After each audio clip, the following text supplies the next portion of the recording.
Back once again with Erika Brown, the publisher and editor of The Cricket, talking about all things Manchester by the Sea and Essex. Welcome back again, Erika. Hey Heather, hey Corey, how are ya? Good to see you. Good. Another week. Yeah, here we Here have we it. go. All right, so right off the top, some big news regarding a town meeting in Manchester. Yeah, it's not big news, but it's going to get postponed. It was supposed to be in April the 4th. That's when the first Monday in April, I believe, is the traditional time for annual town meeting. And the Board of Selectmen met last week to actually postpone it to be no earlier than the 28th or the 25th of April. That means they were just sort of temporarily kicking the can up the road. There was a reason for that.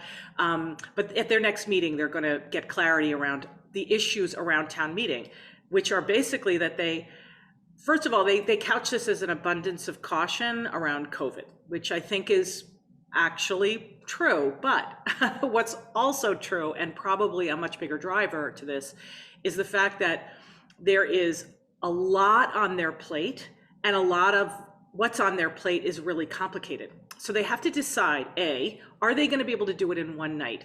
The answer is no.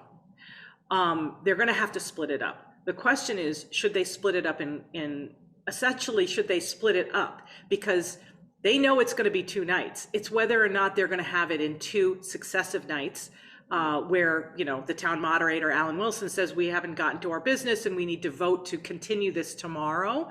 Problem with that is, statistically, if you continue a meeting, and I didn't realize this, but they talked pretty openly about it. If you continue a meeting to the next night, the audience plummets. So if you're in COVID times, when you already have, really important things might get 800 people to show up historically. Now we've been getting 250, which is actually quite a lot during COVID. But still, do you want to have that plummet on a number that's already shrunken? That's pretty much what they've addressed. Now, so I think they're going to basically have 2 town meetings. They're going to have a town meeting in whenever, annual town meeting where they do the budget and all that other stuff. And then they're going to have a special town meeting maybe the next month. So it's essentially going to be a continuation of the same town meeting. So that's their choice. They're going to make that in the next couple of weeks. Now, what do they have going on? They have the budget, right, that I just mentioned. That budget is a little complicated this year because it's got a lot of extra things in it. A couple of things are surprises, and a couple of things they shouldn't be surprises, but they feel like they're surprises. Things like, and they all cost money, so that's why they're getting attention, and they're bracing themselves for having to explain this to voters and hopefully get them to pass it. Number one, the rotunda at Tux Point, that iconic out in the water building. It's the pilings underneath it supporting it are about 50 years old. And about 2 years ago, they knew they needed to replace them. And they said in 2 to 5 years, they'd need to be replaced. Well, 2 things have happened. Number one, we've had a lot of storms that are unusual. There have been a lot of king tides, and it's got to happen now. Secondly, if they do it now, they have to conform to Army Corps of Engineers standards for global warming, which is building for 50 years from now. And that means they need to raise it by about 7 or 9 feet. Oh, wow. About that. So there's going to be a lot of discussion around that. There's got to be planning, and the planning will happen. They've actually want to pass money for the plan.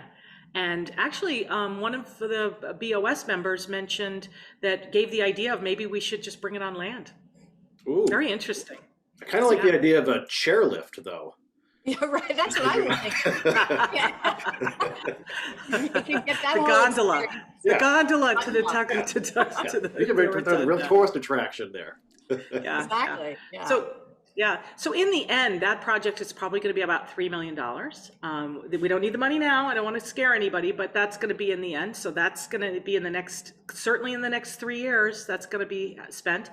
Another thing is these athletic fields. There's probably about $2 million in athletic fields. They wanted and that's going to come through CPC money. So there's going to be sort of some charges around that. That's for Sweeney Park to renovate that. And it's to create an athletic field on the old burned up. We've talked about that before on Pine Street. So that's sort of a surprise. Here's another surprise that's come up with the FinCom in the last couple of weeks. I've been attending these meetings with the FinCom and you can feel the rhythm. Public safety is now, all the Black Lives Matters protests around, Massachusetts. Now they're really coming, that movement is actually translating into dollars and cents.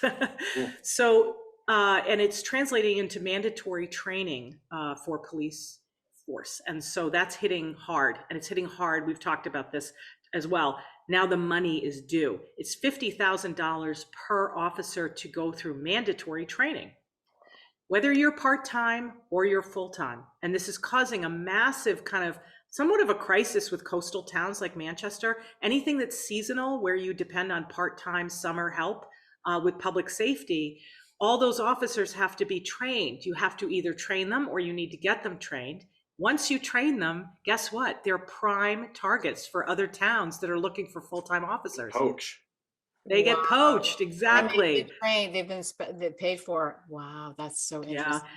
Yeah. Let me tell you, my personal observation over the last 3 years, I'll tell you this. This is my observation. You get certain people who like to knock regionalization. They think it's an evil plot. Regionalization is an evil plot, right? Yeah. Guess what?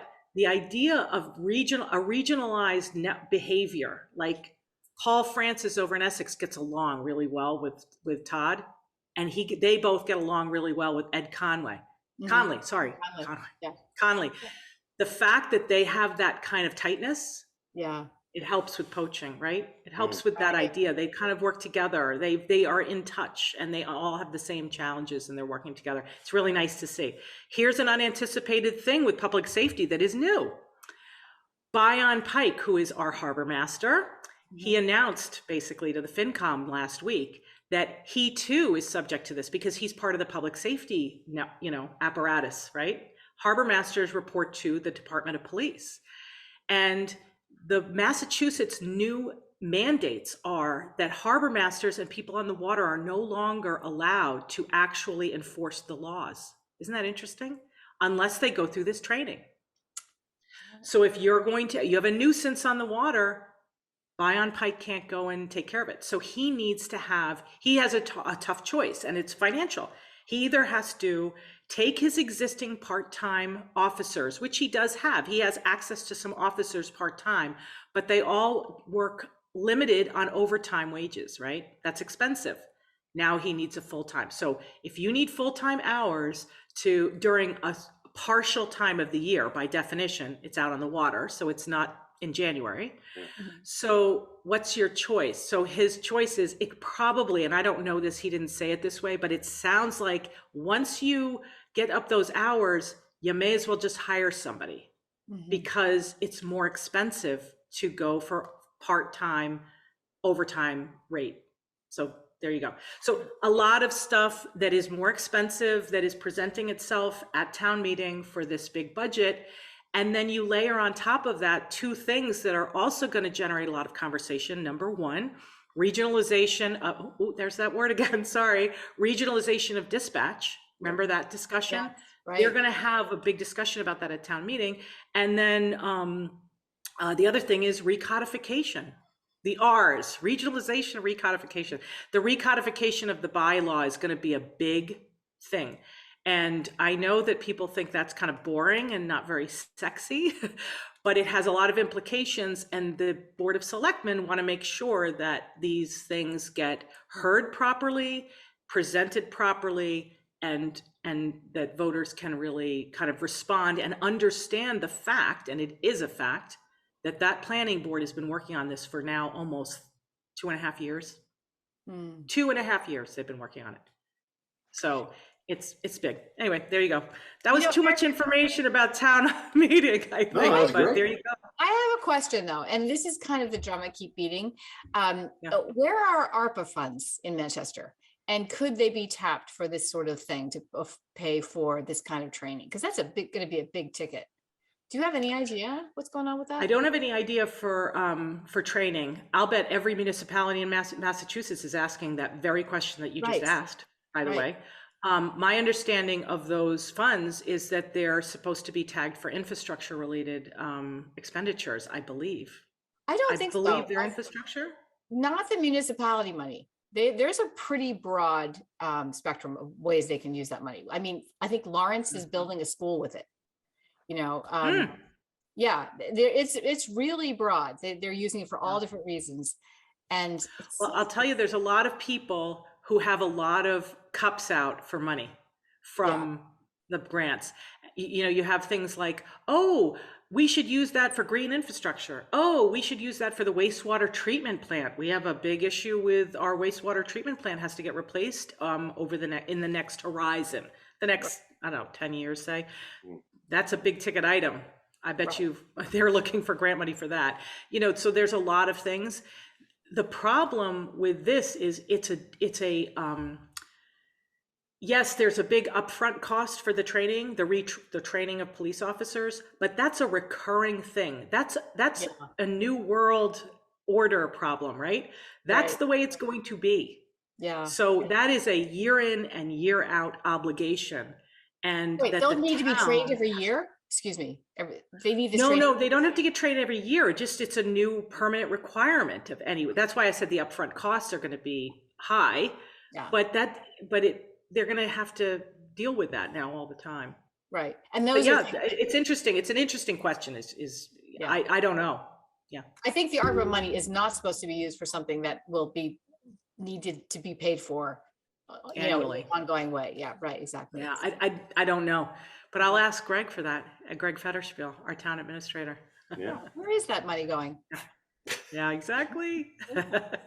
Anyway, Great stuff as always, Erika. If you see Bion Pike and Bion sees us in the 1623 pontoon boat, you tell him to steer clear. Just let us party. That's We're right. doing our own thing. I'll tell you one thing. I mean, if there's one person who's savvy about grants in Manchester, one of them is Bion Pike. I mean, he is really, he's an amazing, he's a ninja with the grants. Yeah, he sounds savvy, that's for sure. Yeah. Yeah. All right, we'll chat with you next week, Erika. Thanks for your time. All right. Bye, guys. This episode of Cape Ann Today is brought to you by J&L Welding.